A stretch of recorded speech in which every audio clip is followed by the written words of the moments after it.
ॐ त्र्यम्बकं यजामहे सुगन्धिं पुष्टिवर्धनम् उर्वारुकमिव वन्दनान् मृत्योर्मोक्षीयमामृतात्। ओम नमः शिवाय। नमस्कार प्रिय भक्तगणों, स्वागत है आप सभी का आपके अपने चैनल ज्ञान अर्थ में। भगवान भोलेनाथ की कृपा आपके ऊपर सदैव बनी रहे।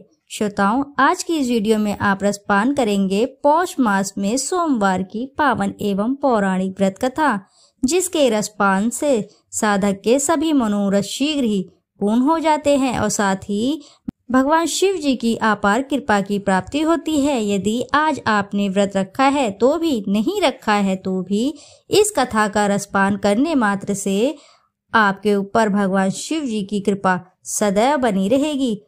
इस कथा के श्रवण मात्र से साधक के सभी मनोरथ शीघ्र ही पूर्ण हो जाते हैं। कोई भी इच्छा हो आपके मन में तो वह संपूर्ण पूर्ण हो जाती है भगवान भोलेनाथ की कृपा से, क्योंकि भगवान भोलेनाथ को बहुत ही दयावान और करुणामयी माना गया है। आइए ध्यान लगाकर रसपान करते हैं पौष मास में सोमवार की पावन एवं पौराणिक व्रत कथा।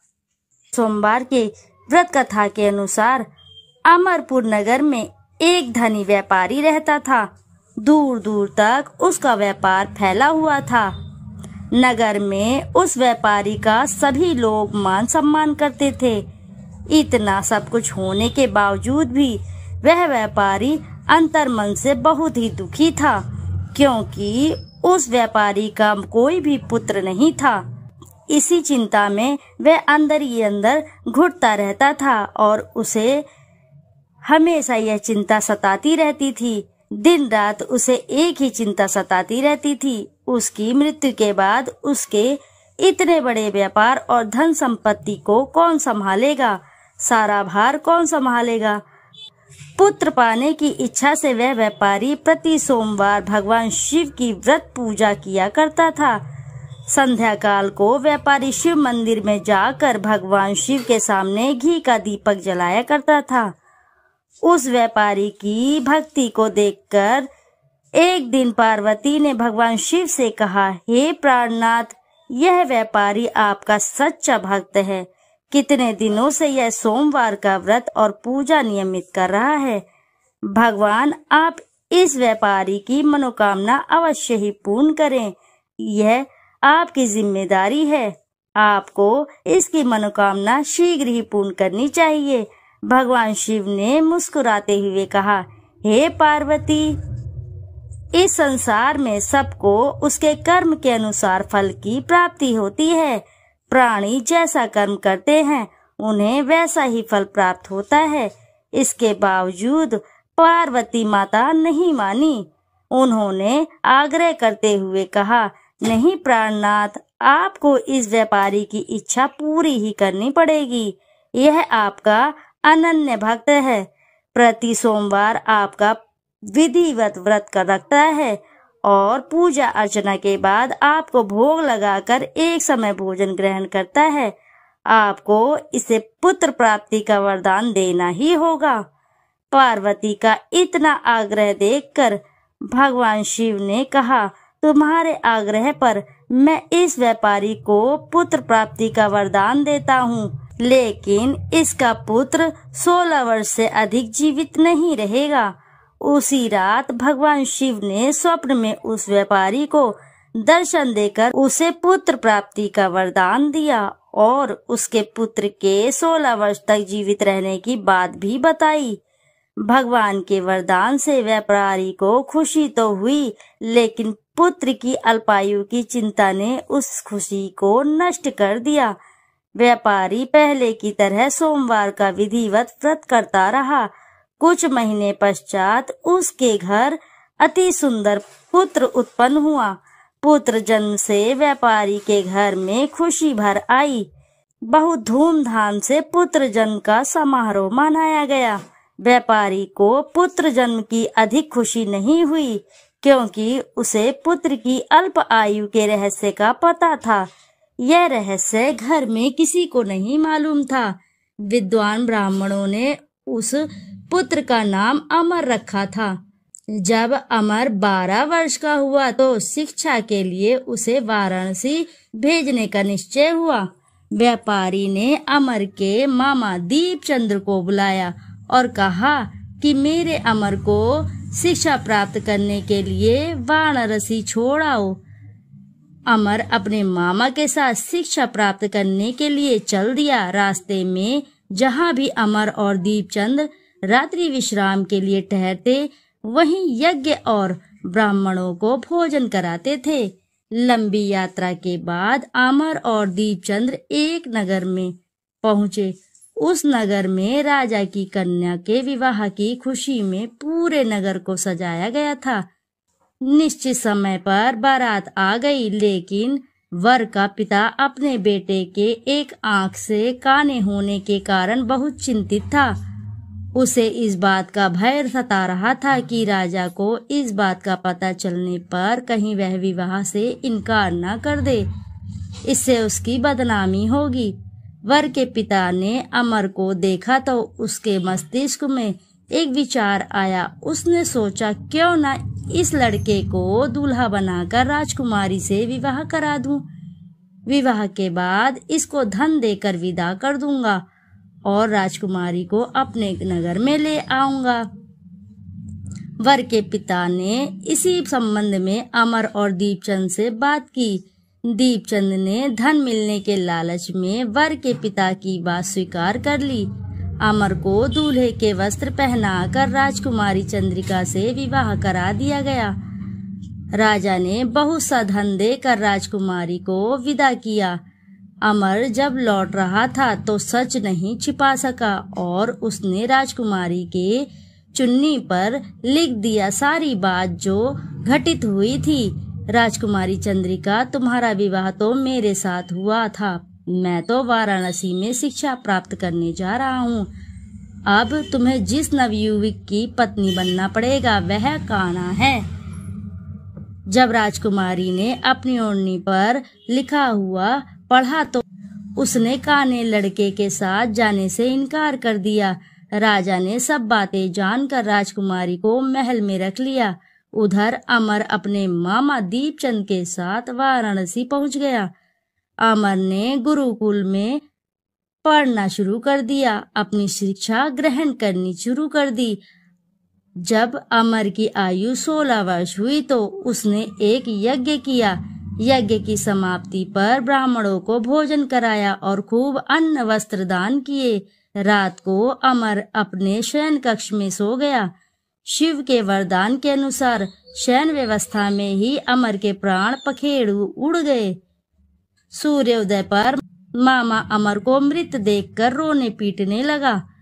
आसपास के लोगों भी एकत्रित होकर दुख प्रकट करने लगे। मामा के रोने विलाप करने के स्वर समीप से गुजरते हुए भगवान शिव और माता पार्वती ने भी सुने। पार्वती जी ने भगवान से कहा, प्राणनाथ, मुझसे इसके रोने के स्वर सहन नहीं हो रहे, आप इस व्यक्ति के कष्ट अवश्य दूर करें। भगवान शिव ने पार्वती के साथ अदृश्य रूप में समीप जाकर अमर को देखा तो पार्वती जी से बोले, पार्वती, यह तो उसी व्यापारी का पुत्र है। मैंने इसे 16 वर्ष की आयु का वरदान दिया था। इसकी आयु पूरी समाप्त हो चुकी है। पार्वती जी ने फिर भगवान शिव से निवेदन किया, हे प्राणनाथ, आप इस लड़के को जीवित करें, नहीं तो इसके माता पिता पुत्र की मृत्यु के कारण रो रो कर अपने प्राणों को त्याग कर देंगे। इस लड़के का पिता तो आपका परम भक्त है, वर्षों से सोमवार का व्रत करते हुए आपको भोग लगा रहा है। पार्वती के आग्रह पर भगवान शिव ने उस लड़के को जीवित होने का वरदान दिया और कुछ ही पल में वह जीवित होकर बैठ उठा। शिक्षा समाप्त करके अमर मामा के साथ अपने नगर को चल दिया। दोनों चलते चलते हुए उसी नगर में पहुंचे जहां अमर का विवाह हुआ था, उस राजकुमारी के साथ। उस नगर में भी अमर ने यज्ञ का आयोजन किया। समीप से गुजरते हुए नगर के राजा ने यज्ञ का आयोजन देखा। राजा ने अमर को तुरंत पहचान लिया। यज्ञ समाप्त होने पर राजा अमर और उसके मामा को महल में ले गया और कुछ दिन उन्हें महल में रखकर बहुत सा धन वस्त्र देकर राजकुमारी के साथ विदा किया। रास्ते में सुरक्षा के लिए राजा ने बहुत से सैनिकों का भी साथ भेजा था। दीपचंद्र ने नगर में पहुंचते ही एक दूत घर को भेजकर अपने आगमन की सूचना भेजी। अपने बेटे अमर के जीवित वापस लौटने की सूचना से व्यापारी बहुत ही प्रसन्न हुआ। व्यापारी ने अपनी पत्नी के साथ स्वयं को एक कमरे में बंद कर रखा था। भूखे प्यासे रहकर व्यापारी और उसकी पत्नी बेटे की प्रतीक्षा कर रहे थे। उन्होंने प्रतिज्ञा कर रखी थी कि यदि उन्हें अपने बेटे की मृत्यु का समाचार मिला तो दोनों अपने प्राण त्याग देंगे। व्यापारी अपनी पत्नी और मित्रों के साथ नगर के द्वार पहुंचा। अपने बेटे के विवाह का समाचार सुन पुत्र वधू राजकुमारी चंद्रिका को देखकर उसकी खुशी का ठिकाना न रहा।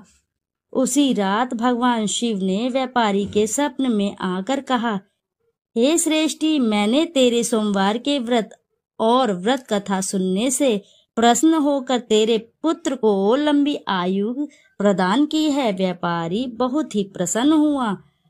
सोमवार का व्रत करने से व्यापारी के घर में खुशियां लौट आई। शास्त्रों में लिखा है कि जो स्त्री पुरुष सोमवार का विधिवत व्रत करते हैं और व्रत कथा सुनते हैं, उनकी सभी इच्छाएं शीघ्र ही पूर्ण होती है। भगवान भोलेनाथ की कृपा से उनके सभी मनोरथ शीघ्र ही पूर्ण होते हैं। भगवान भोलेनाथ उसकी सभी इच्छाओं को शीघ्र ही पूर्ण करते हैं। जो भी साधक इस कथा को श्रवण करता है और इसका हुंकारा भी भरता है तो भी भगवान भोलेनाथ उसके सभी मनोरथ शीघ्र ही पूर्ण करते हैं। आइए अब रसपान करते हैं पवित्र शिव चालीसा। श्री गणेश जी गिरजा सुवन मंगल मूल सुजान, कहत अयोध्या दास तुम देहु अभय वरदान। जय गिरिजापति दीन दयाला, सदा करत संतन प्रतिपाला। भाल चंद्रमा सोहतनी के, कानन कुंडल नागफनी के। अंग गौर शिर गंग बहाए, मुंडमाल तन छार लगाए। वस्त्र खाल बाघंबर सोहे, छवि को देख नाग मुनि मोहे।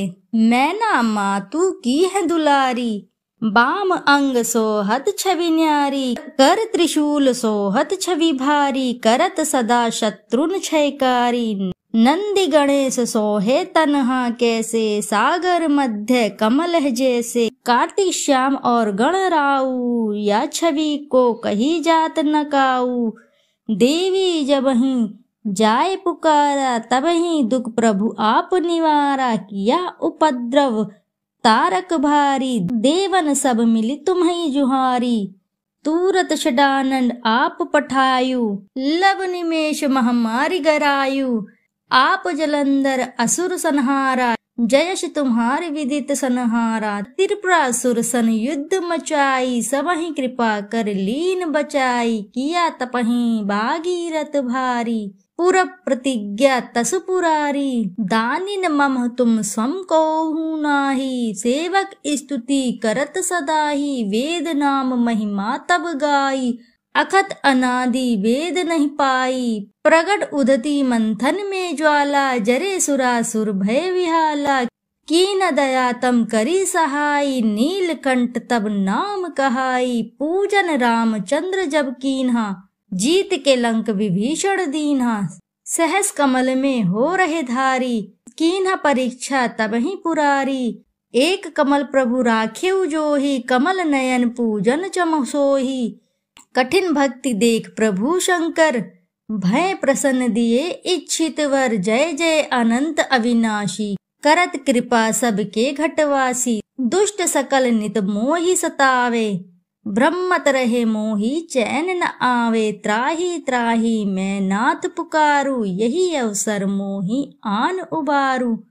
ले त्रिशूल शत्रुन को मारो, संकट से मोहि आन उबारो। माति पिता भ्राता सब कोई, संकट में पूछत ना कोई। स्वामी एक है आस तुम्हारी, आए हरहु अब संकट भारी। धन निर्धन को देत सदाही, जो कोई जाचे वो फल पाही। अस्तुति के ही विधि करो तुम्हारी, क्षमहु नाथ अब चूक हमारी। शंकर हो संकट के नाशन, मंगल कारण विघ्न विनाशन। योगी यति मुनि ध्यान लगावे, नारद शारद शीश नवावे। नमो नमो जय नमो शिवाय, सुर ब्रह्मादिक पार न पाए। जो यह पाठ करे मन लाई, ता पार होत शंभु सहाई। ऋनिया जो कोई हो अधिकारी, पाठ करे सो पावनहारी। पुत्रहीन कर इच्छा कोई, निश्चित शिव प्रसाद ते होई। पंडित त्रयोदशी को लावे, ध्यान पूर्वक होम करावे। त्रयोदशी व्रत करे हमेशा, तन नहीं ताके रहे कलेशा। दीप धूप नैवेद्य चढ़ावे, शंकर सम्मुख पाठ सुनावे। जन्म जन्म के पाप नसावे, अंतवास शिवपुर में पावे। कहे अयोध्या आस तुम्हारी, जाने सकल दुख हरहु हमारी। नित नेम कर प्राते ही, पाठ करो चालीसा। तुम मेरी मनोकामना पूर्ण करो जगदीसा। मगसर छठी हेमंत ऋतु, सन्मत 64 जान। अस्तुति चालीसा शिवहि, पूर्ण कीन कल्याण। इति शुभम। बोलो हर हर महादेव की जय। शिव शंकर भोलेनाथ की जय। प्रिय भक्तगणों, यदि आपको वीडियो अच्छी लगी है तो वीडियो जरूर लाइक करें, साथ ही चैनल को सब्सक्राइब करें। एक बार अपनी सच्ची श्रद्धा से कमेंट बॉक्स में जरूर लिख दें, हर हर महादेव, जय भोलेनाथ। भगवान भोलेनाथ का आशीर्वाद आप पर सदा बना रहेगा। नमस्कार श्रोताओं, फिर मिलते हैं आपसे ऐसी किसी नई कथा कहानी में। जब तक के लिए नमस्कार श्रोताओं।